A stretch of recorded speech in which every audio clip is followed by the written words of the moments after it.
Hello, welcome to dry chilli.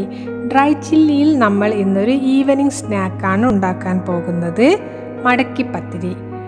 മടക്കി പത്തിരി ഉണ്ടാക്കാനായി ബൗളിലേക്ക് കുറച്ച് ചെറിയ ചൂടുള്ള വെള്ളം ഒഴിച്ചു കൊടുക്കുക. അതിലേക്ക് ആവശ്യത്തിനുള്ള ഉപ്പും ആവശ്യത്തിന് ആട്ടപ്പൊടിയും ചേർത്ത് നമ്മൾ ചപ്പാത്തിക്ക് കുഴച്ചെടുക്കുന്നത് പോലെ മാവ് കുഴച്ചെടുക്കണം. 1/2 കപ്പ് വെള്ളമാണ് ഞാനിവിടെ ഉപയോഗിച്ചിരിക്കുന്നത്. അതിലേക്ക് ഞാൻ ആദ്യം 1 കപ്പ് ആട്ടപ്പൊടി, ചപ്പാത്തിപ്പൊടി ഉപയോഗിച്ചിട്ടുണ്ട്.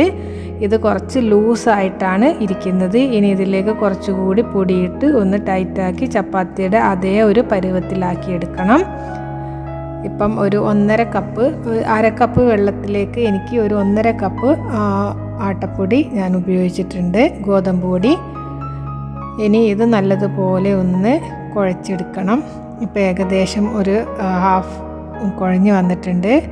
ഇനി ഇതിലേക്ക് കുറച്ച് ഡാൽഡയോ അതോ നെയ്യോ ഒഴിച്ചു കൊടുക്കുക.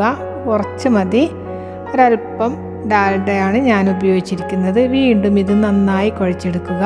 ഇപ്പം നമ്മുടെ ചപ്പാത്തിയുടെ മാവ് ഇപ്പം നന്നായിട്ട് റെഡിയായി വന്നിട്ടുണ്ട്. ഇനി നമുക്കിതിലേക്കൊരു ഫില്ലിംഗ് ഉണ്ടാക്കിയെടുക്കാം.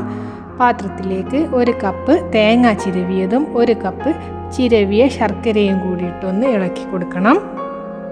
തേങ്ങയുടെയും ശർക്കരയുടെയും അളവ് നിങ്ങളുടെ ഇഷ്ടാനുസരണം മാറ്റിയെടുക്കാവുന്നതാണ്. നിങ്ങൾക്ക് തേങ്ങ കൂടുതൽ വേണം, ശർക്കര കുറവാണ് എന്നുണ്ടെങ്കിൽ നിങ്ങൾക്ക് അതേപോലെ എടുക്കാവുന്നതാണ്.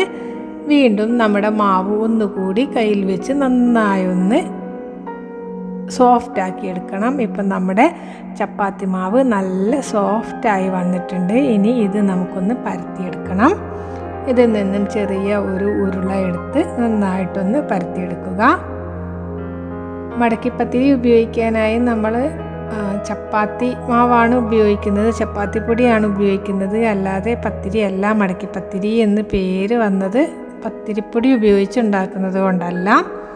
ഇത് വളരെ ടേസ്റ്റിയാണ്. നമുക്ക് വളരെ കുറഞ്ഞ ഇൻഗ്രീഡിയൻസ് കൊണ്ട് വൈകുന്നേരങ്ങളിലൊക്കെ പെട്ടെന്ന് തന്നെ ഉണ്ടാക്കിയെടുക്കാൻ. തേങ്ങയും ശർക്കരയും നമ്മുടെ ചപ്പാത്തിയുടെ പൊടിയും മാത്രം മതി ഈ ഒരു സ്നാക്ക് ഉണ്ടാക്കിയെടുക്കാനായിട്ട്.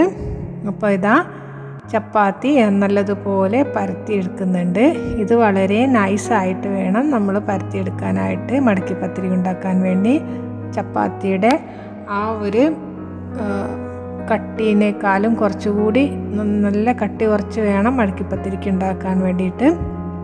ഇപ്പം ചപ്പാത്തി ഒക്കെ പരത്തിയെടുത്തിട്ടുണ്ട്. ഇനി നമുക്ക് ഇതൊന്ന് നല്ല ഷേപ്പിലൊന്ന് കട്ട് ചെയ്തെടുക്കണം. അതിനു വേണ്ടി ഞാൻ റൗണ്ട് ഷേപ്പിലുള്ളൊരു പാത്രം വെച്ച് ഇതിൻ്റെ അരികെല്ലാം ഒന്ന് മാറ്റിയെടുത്തിട്ടുണ്ട്. പത്തിരിക്ക് നമ്മൾ നല്ല ഒരു ഷേപ്പ് കിട്ടാൻ വേണ്ടിയാണ് ഞാനിതിങ്ങനെ ചെയ്യുന്നത്.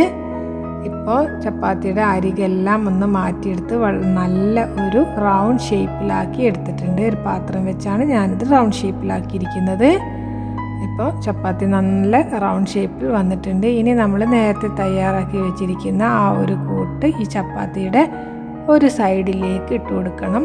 ചപ്പാത്തി മുഴുവനായിട്ടും ഇട്ട് കൊടുക്കരുത്, ഒരു സൈഡിലേക്ക് ഇട്ട് കൊടുക്കുക. അതല്ല നിങ്ങൾ ഫുള്ളായിട്ട് ഇട്ട് കൊടുക്കുകയാണെന്നുണ്ടെങ്കിൽ 2 ചപ്പാത്തി ഉണ്ടാക്കി അത് ഇങ്ങനെ ചെയ്യുന്നതിന് പകരം നിങ്ങൾ 2 ചപ്പാത്തി മുകളിൽ വെച്ച് ഇതേപോലെ ഒട്ടിച്ചെടുക്കാവുന്നതാണ്.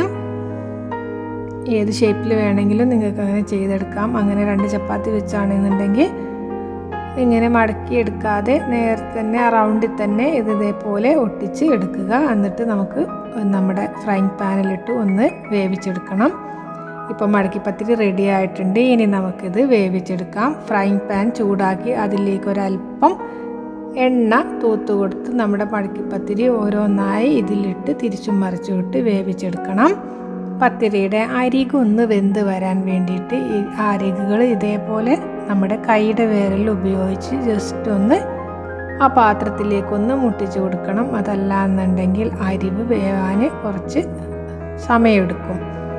ഇപ്പം ഒരു ഭാഗം അത്യാവശ്യം വെന്ത് വന്നിട്ടുണ്ട്. ഇനി നമുക്ക് മറ്റേ സൈഡും മറിച്ചിട്ട് കൊടുത്ത് ആ സൈഡും വേവിച്ചെടുക്കണം. ആ സൈഡിൻ്റെയും അരിക് ഇതേപോലെ തന്നെ ചെറുതായൊന്ന് പാത്രത്തിൽ മുട്ടിച്ചു കൊടുക്കുക.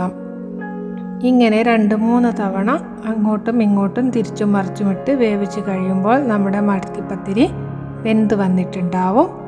ഇപ്പോൾ പത്തിരി നല്ലതുപോലെ വെന്ത് വന്നിട്ടുണ്ട്. സൈഡും അരികും എല്ലാം നന്നായിട്ട് വെന്തിട്ടുണ്ട്. ഇനി അവസാനമായിട്ട് ഇതിലേക്ക് നമുക്ക് ഒരല്പം എണ്ണയോ നെയ്യോ തൂത്ത് കൊടുക്കാം. ഞാനിവിടെ ഡാൽഡയാണ് എൻ്റെ പത്തിരിക്ക് തൂത്ത് കൊടുത്തിരിക്കുന്നത്. 2 സൈഡിലുമായിട്ട് ഡാൽഡ തേച്ച് കൊടുത്തു. ഇപ്പോൾ നല്ല ടേസ്റ്റി ആയിട്ടുള്ള മടക്കിപ്പത്തിരി റെഡി ആയിട്ടുണ്ട്. ഇത് വളരെ ടേസ്റ്റി ആയിട്ടുള്ള ഒരു ഈവനിങ് സ്നാക്കാണ്. എല്ലാവരും ട്രൈ ചെയ്യണം. എല്ലാവർക്കും ഇഷ്ടപ്പെട്ടു എന്ന് വിചാരിക്കുന്നു. Thanks for watching.